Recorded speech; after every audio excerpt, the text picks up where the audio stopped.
Cold was the weather the world awoke to. Bitterly the clouds cast down cold on the earth.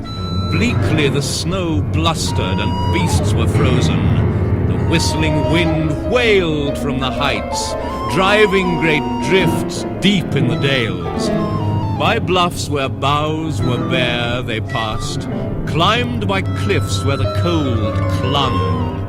Under the high clouds, ugly mists merged damply with the moors and melted on the mountains. Each hill had a hat, a huge mantle of mist. On the heights about them, brooks burst forth boiling, showering down sharply in shimmering cascades. Their way through the woods was wonderfully wild.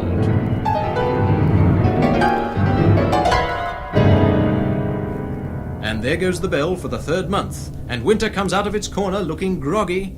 Spring leads with a left to the head, followed by a sharp right to the body. Daffodils, primroses, crocuses, snowdrops, lilacs, violets, pussy willow.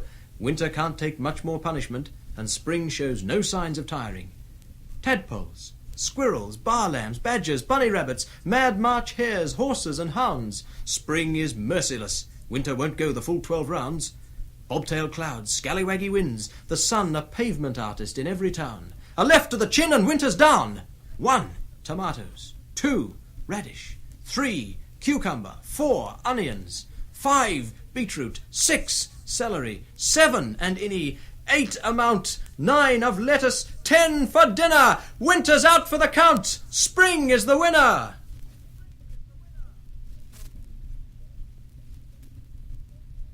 When the rain is falling in long columns, we are inclined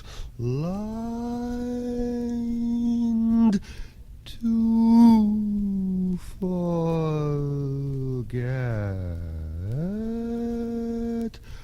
what a miracle it is.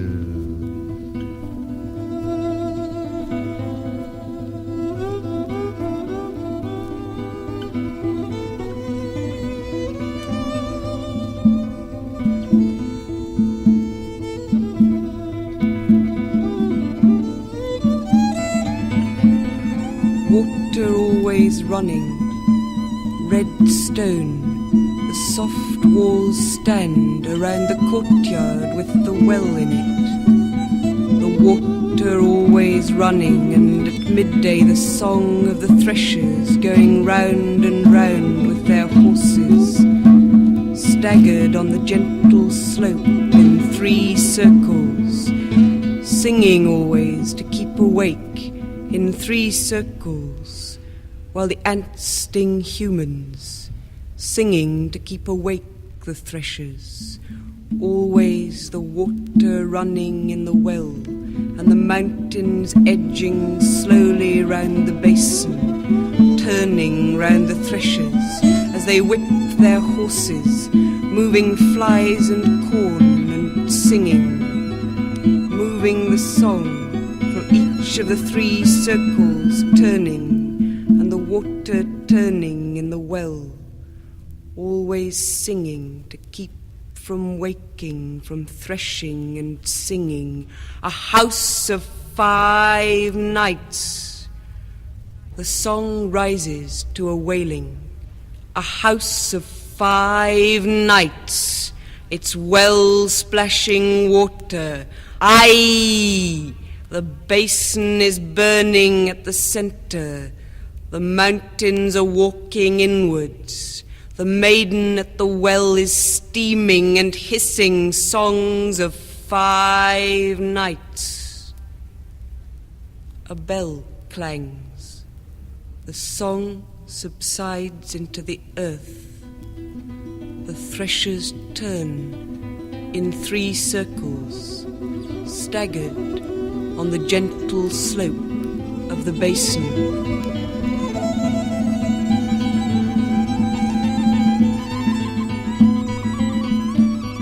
Spinning at the peak of an invisible jet of water, you burn a black star at the heart of the blue apple we call skylark.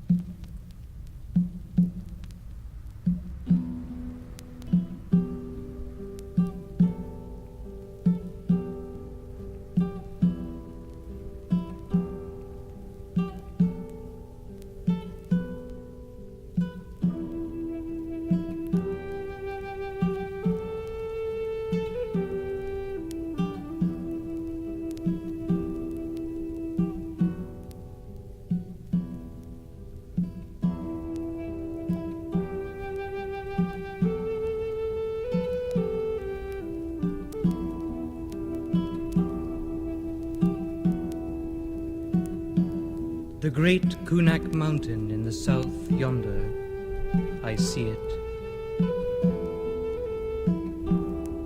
The great Koonak mountain in the south yonder, I behold it.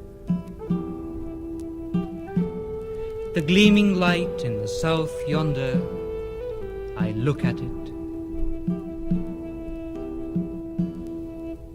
Beyond Koonak it stretches, the same light that wraps Koonak towards the sea. See how in the south the clouds swell and change. See how in the south they make one another beautiful, while the peak is wrapped towards the sea in shifting clouds. Wrapped towards the sea, they make one another beautiful. Huge snowflakes dancing down, great hailstones spattering. At the back door, dumplings are boiling. Red beans are seething. The hunter is returning. The baby is howling. I can't find the ladle. What a life, what a life.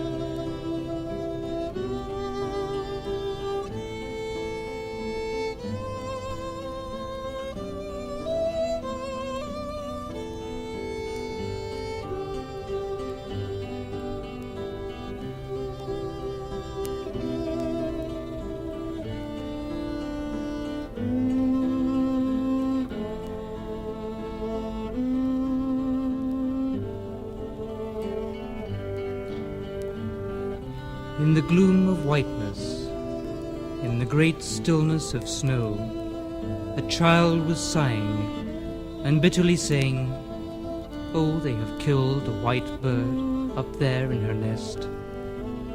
The down is fluttering from her breast, and still it fell through that dusky brightness on the child crying for the bird of the snow."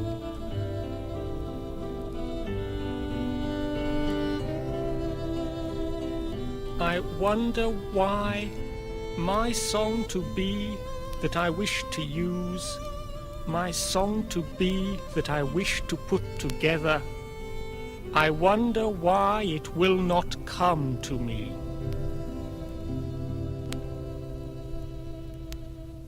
At Seorak, it was at a fishing hole in the ice. I could feel a little trout on the line, and then it was gone. I stood jigging. But why is it so difficult, I wonder, when summer came and the waters opened, it was then that catching became so hard. I am not good at hunting.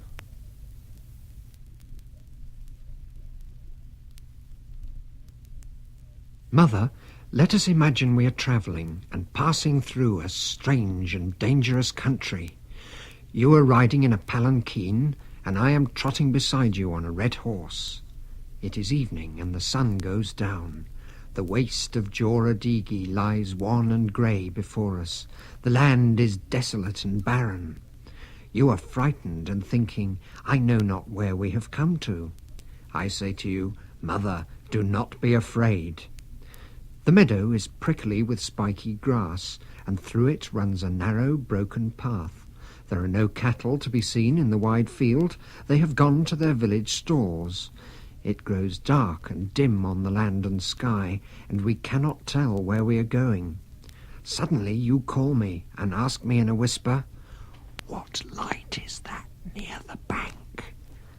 Just then there bursts out a fearful yell, and figures come running towards us. You sit crouched in your palanquin and repeat the names of the gods in prayer. The bearers, shaking in terror, hide themselves in the thorny bush. I shout to you, Don't be afraid, Mother, I am here. With long sticks in their hands and hair all wild about their heads, they come nearer and nearer. I shout, Have care, you villains! One step more and you are dead men. They give another terrible yell and rush forward. You clutch my hand and say, Dear boy, for heaven's sake, keep away from them. I say, Mother, just you watch me. Then I spur my horse for a wild gallop, and my sword and buckler clash against each other. The fight becomes so fearful, Mother, that it would give you a cold shudder could you see it from your palanquin. Many of them fly, and a great number are cut to pieces. I know you are thinking, sitting all by yourself, that your boy must be dead by this time. But I come to you all stained with blood and say, Mother, the fight is over now. You come out and kiss me, pressing me to your heart, and you say to yourself, I don't know what I should do if I hadn't my boy to escort me. 1,000 useless things happen day after day. And why couldn't such a thing come true by chance? It would be like a story in a book. My brother would say, Is it possible? I always thought he was so delicate. Our village people would say in amazement, Was it not lucky that the boy was with his mother?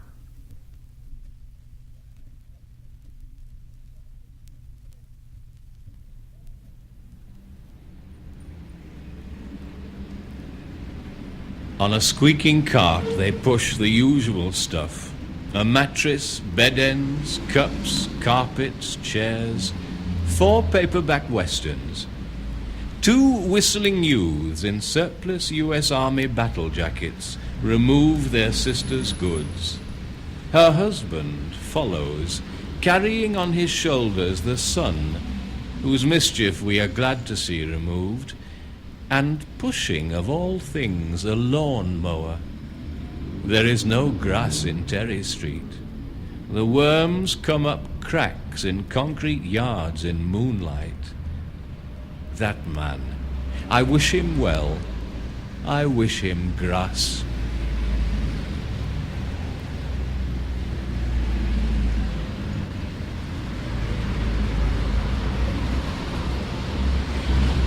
They say there are strange pools hidden behind that high bank, where flocks of wild ducks come when the rains are over, and thick reeds grow round the margins where water birds lay their eggs, where snipes with their dancing tails stamp their tiny footprints upon the soft, clean mud, where in the evening the tall grasses crested with white flowers invite the moonbeam to flow to my Mother, if you don't mind, I should like to become the boatman of the ferry boat when I am grown up.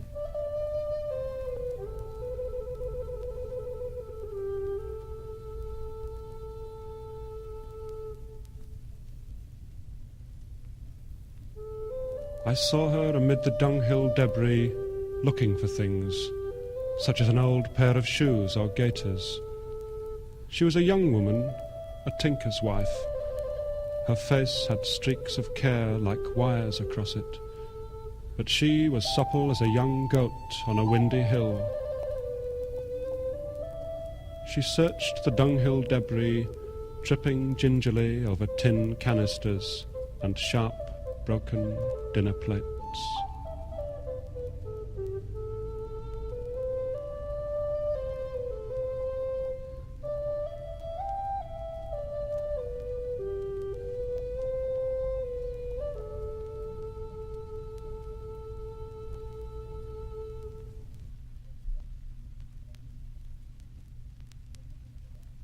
The sun hasn't got me fooled. Not a minute. Just when you're beginning to believe that grass is green and skies are blue and colour is king, hey, ding-a-ding-ding, and a host of other golden et-ceteras, before you know where you are, he's slunk off somewhere and pinned up a notice saying, Moon.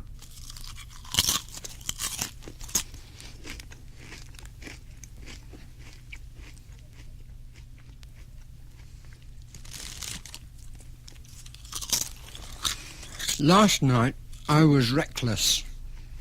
Didn't brush my teeth and went to bed tasting my dinner all night. And it tasted good.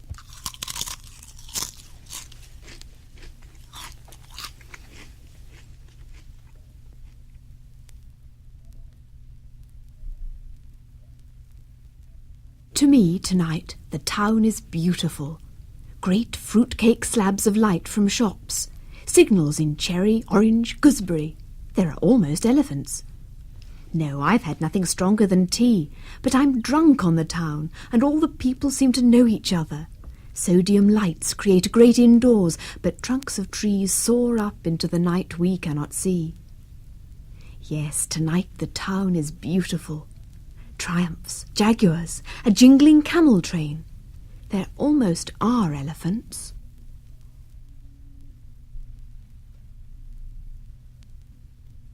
All I know is a door into the dark. Outside, old axles and iron hoops rusting. Inside, the hammered anvil's short-pitched ring, the unpredictable fantail of sparks, or hiss when a new shoe toughens in water.